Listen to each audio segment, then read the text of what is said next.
سورہ مائدہ کی آیت نمبر 61 ہے۔ اعوذ باللہ من الشیطان الرجیم بسم اللہ الرحمن الرحیم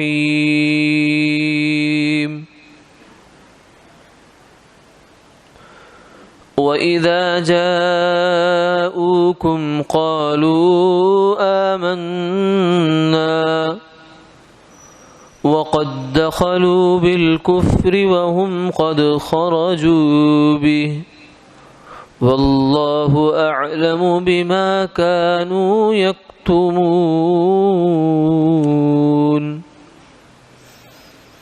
وَتَرَى كَثِيرًا مِّنْهُمْ يُسَارِعُونَ فِي الْإِثْمِ وَالْعُدْوَانِ وَأَكْلِهِمُ السُّحْتَ لَبِئْسَ مَا كَانُوا يَعْمَلُونَ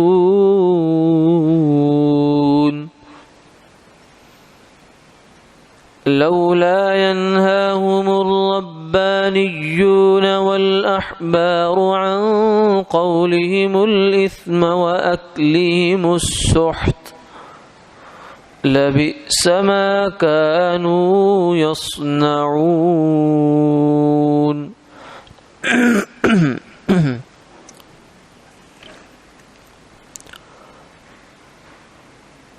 اور جب یہ منافق لوگ آپ کے پاس آتے ہیں تو کہتے ہیں کہ ہم ایمان لائے، حالانکہ وہ لوگ کفر کے ساتھ داخل ہوئے تھے اور کفر لے کر ہی نکلے۔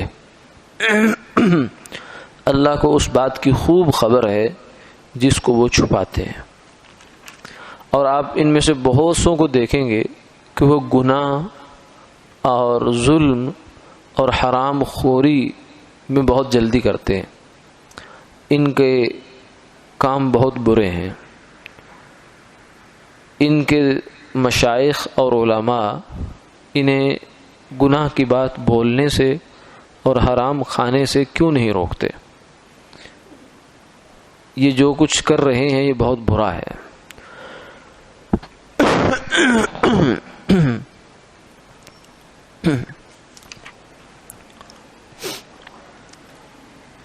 پچھلی آیات میں یہودیوں کا کچھ کردار بیان ہوا تھا کہ وہ لوگ برے ہیں۔ ایک صفت تو ان کی پچھلی یہ ہوئی تھی کہ بعض گستاخیوں کی وجہ سے، نافرمانیوں کی وجہ سے ان کی شکلیں بگاڑ دی گئیں۔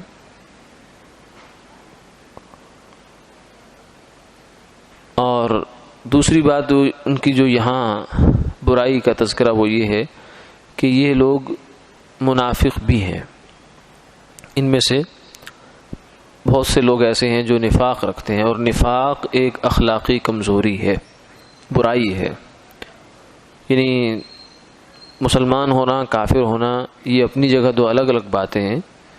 کفر بری چیز ہے، مگر نفاق اس سے بری چیز ہے، کیونکہ نفاق میں آدمی اپنا آپ ظاہر نہیں کرتا، چھپا ہوا سانپ ہوتا ہے وہ، کہ اندر سے کچھ ہے، زبان پر کچھ ہے۔ جو کافر ہے وہ کم سے کم کھلا کھلا، جو اندر ہے وہی باہر ہے، مسلمان ہے وہ اندر ہے وہ باہر ہے، دونوں طرف اس کے برابر کام ہے۔ لیکن منافق جو ہے یہ بہت برا اس لحاظ سے ہوتا ہے کہ اس کا اندر باہر ایک نہیں ہوتا۔ صحیح جھوٹا یہی ہوتا ہے۔ جھوٹ کیا ہوتا ہے؟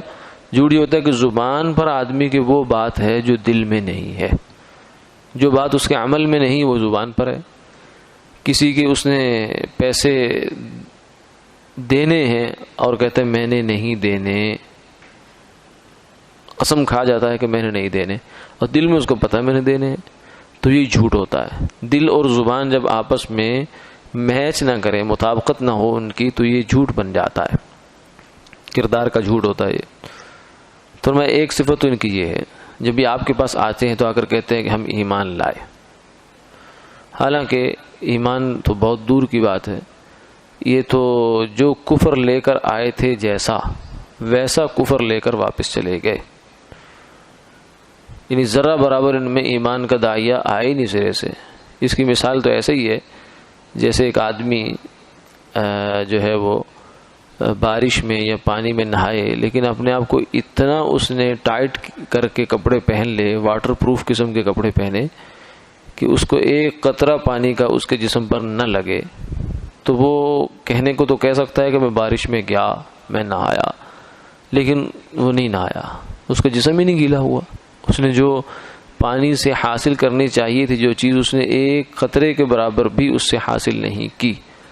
تو دربار نبوت ہو، سرکار دو عالم صلی اللہ علیہ وسلم ہوں بیٹھے ہوئے، تشریف فرما ہوں، اور ایک آدمی آئے اور آ کر زبان سے یہ بھی کہے کہ میں ایمان لایا، لیکن کیا ٹھکانہ ہوگا اس آدمی کی بدبختی کا کہ جیسا کفر لایا تھا ویسے ہی واپس لے کر چلا گیا۔ یعنی جہاں اس سے بڑی رحمت کی کوئی سمندر تو ہو نہیں سکتا۔ وما ارسلناک الا رحمۃ للعالمین، کہ آپ تو تمام جہانوں کے لیے رحمت بن کر آئے، تو اس رحمت کے سمندر سے بھی کوئی حصہ نہ لے تو یہ اس کی اپنی ہی محرومی اور بدبختی ہے، اس میں رحمت کا کوئی قصور نہیں ہے۔ آدمی اگر بارش میں ایسی حالت میں چلا جائے تو بارش کا کیا قصور؟ بارش تو برس رہی ہے، اس کا تو کام ہے برسنا، وہ ہر کہتر و مہتر پہ برستی ہے، وہ پھولوں پر بھی برستی ہے، وہ کوڑے روڑے پر بھی برستی ہے۔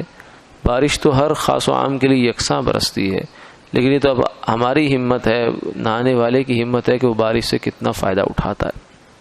تو یہ لوگ بالکل فائدہ نہیں اٹھاتے۔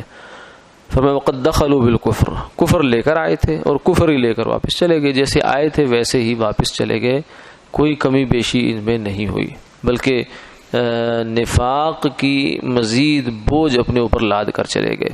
ان المنافقین فی الدرک الاسفل من النار، پہلے انہوں نے جہنم میں ذرا اونچا رہنا تھا، لیکن اب الدرک الاسفل من النار ہوگا، زمین جہنم کا سب سے جو نچلا طبقہ ہے اس کے اندر ان کو ڈالا جائے گا۔ واللہ اعلم بما یکتمون، فرمایا کہ یہ اس بات میں خوش نہ رہیں کہ ہم نے مسلمانوں کو چکر دے لیا، اللہ تعالیٰ تو ان کے دلوں کی تہ میں چھپی ہوئی باتوں کو بھی جانتے ہیں۔ آگے فرمایا کہ ان کی ایک بری خصلت اور بھی ہے، وہ یہ ہے کہ یہ لوگ گناہ کرنے میں، ظلم کرنے میں، یعنی اللہ کی نافرمانیاں کرنے میں اور لوگوں پر ظلم کرنے میں اور حرام کھانے میں، رشوت کی صورت میں، سود کی صورت میں، یہودیوں کی سود خوری یہ تاریخی واقعہ ہے، یہ ایک ایسی حقیقت ہے جسے یونیورسل ٹروتھ کہتے ہیں، ایک عالمی صداقت ہے، یہود سود خور ہیں۔ اس لیے جتنا بھی یہ نظام بینکنگ انہوں نے ایجاد کیا سود پر قرضہ دینے کا، اس کے پیچھے ان کی سوچ کار فرما تھی کہ کیسے پیسے سے پیسہ جنریٹ کیا جائے، تو یہ ان کی پرانی عادت چلی آ رہی ہے۔ تو یہ تین برائیاں فرمایا کہ ان کے اندر ہیں، لیکن ان تین برائیوں کے اندر یسارعون، یہ لپک لپک کر جاتے ہیں، جلدی جلدی جاتے ہیں، خاص صفت یہ ہے یہاں۔ ویسے جو تین باتیں ہیں، حرام خوری ان کا تذکرہ پیچھے بھی آ چکا ہے، ظلم کا بھی آ چکا ہے، گناہ کا بھی آ چکا ہے، لیکن یہاں اس آیت میں جو خاص بات بیان کرنے کی ہے وہ یہ ہے کہ یہ لپکتے ہیں، یعنی برے کاموں کے لیے ان کی طبیعت بالکل ہر دم آمادہ، تازہ دم ہوتے ہیں ہر کام کے لیے، برے کام کے لیے۔ لبئس ما کانوا یعملون، لیکن یہ بہت برا ہے۔ یہاں سے جو ہے علماء نے ایک نقطہ بنایا ہے، پیدا کیا ہے، جس پر ساری اصلاح کی بنیاد ہے، انسان کی اصلاح کی۔ وہ نقطہ یہ ہے کہ آدمی کے اندر اللہ نے صلاحیت رکھی ہے، برا بننے کی بھی، اچھا بننے کی بھی۔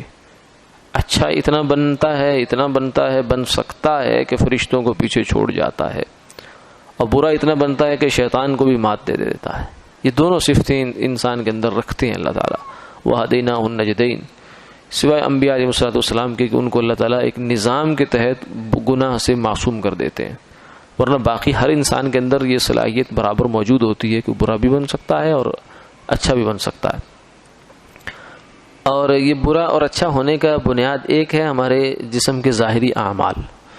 مثلا ایک آدمی نے چوری کی، برا کام کیا، ڈاکہ مارا، برا کام کیا، زنا کیا، برا کام کیا، رشوت لی، برا کام کیا، سود کھایا، برا کام کیا، تو یہ برے کام ہیں۔ اور ایک ان کے پیچھے دل کی کیفیات ہیں، اسے کہتے ہیں اوصاف حمیدہ یا اخلاق محمودہ۔ یہ ہوتی اصل چیز وہ ہے، اگر دل کے اندر سے انسان کے مال کی محبت نکل جائے، دنیا کی بے رغبتی پیدا ہو جائے، تو وہ کیوں ڈاکہ کرے گا، کیوں چوری کرے گا، کیوں حرام خوری کرے گا؟ کیوں وہ جہنم کا ایندھن اپنے آپ کو بھی بنائے گا، اپنی اولاد کو بھی بنائے گا؟ اصل مسئلہ یہ ہوتا ہے کہ دل کا معاملہ بدلتا نہیں ہے. اس لیے فرمایا کہ ایک دل ہے، اگر وہ پلٹ جائے اور ٹھیک ہو جائے تو انسان کے سارے اعمال ٹھیک ہو جاتے ہیں، اگر وہ خراب رہے تو دل کے سارے اعمال خراب ہوتے ہیں. تو محض ہاتھ کی اصلاح سے کام ٹھیک نہیں ہوتے. اس سے پھر کیا ہوتا ہے، جب تک آپ جیل میں مجرم کو ڈال دیتے ہیں، ڈاکو کو، وہ جیل کے اندر بھی جو ہے وہ بدماش بن جاتا ہے. جب باہر نکل کے آتا ہے پھر وہ چوری کرتا ہے، پھر ڈاکہ کرتا ہے. اس کا جو ڈر ہوتا ہے وہ بھی ختم ہو چکا ہوتا ہے، وہ اس سے زیادہ خطرناک بدماش بن جاتا ہے، کیونکہ آپ نے صرف اس کے ہاتھ کی اصلاح کی. تو ہاتھ کی اصلاح اصل نہیں ہے، اصل دل کی اصلاح ہے کہ دل کے اندر سے برائیوں کی جڑ ختم ہو جائے اور اچھے اعمال کی، اچھے اخلاق پیدا ہو جائیں، برے اخلاق ختم ہو جائیں.